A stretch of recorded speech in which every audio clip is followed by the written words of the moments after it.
Hello everyone, and welcome back to New Wellness Concepts. Today we're going to do a healthy pizza. I've done one in the past, and with that one we discussed pizza sauce, and pizza sauce is really the worst part of the pizza other than the cheese maybe, because it has a lot of sugar in it a lot of times, a lot of salt in it. So today we're just going to eliminate that one part. We're going to get rid of the pizza sauce and we're going to use olive oil instead. Olive oil is very healthy for you. Again, all oils are empty calories in that they have calories but they don't do much to fill you up. So you try to go light with it. Again, we're starting with the whole wheat crust. Stay away from the enriched wheat, the bleached flour, that type of thing. No high fructose corn syrup in the crust. Hopefully stick with the regular sugars, but watch the total sugar content.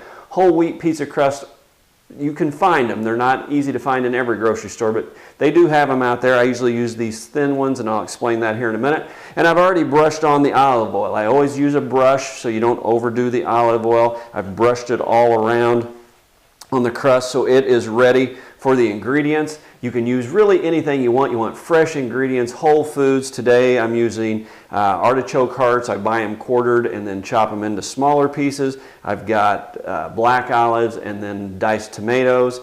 I am going to just start with the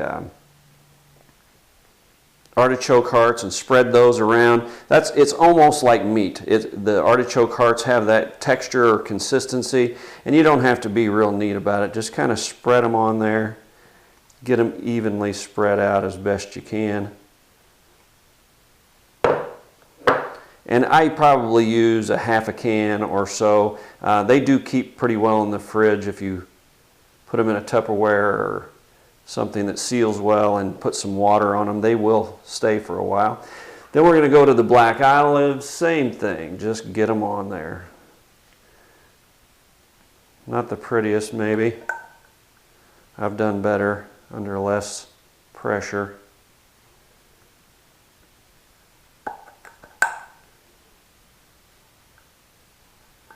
And there's the black olives. And then diced up the tomatoes. You can use any tomatoes. I think these are Romas, but you can really use whatever you have in the fridge. I sometimes will even throw on some sun-dried tomatoes as well, just because my wife likes those. But if you use enough tomatoes, it's almost like having tomato sauce. Gives it that same flavor, and the Romas are a little sweeter, so you kind of have that saucy sweetness, so to speak. Okay, got that all on there now. It looks pretty good so far.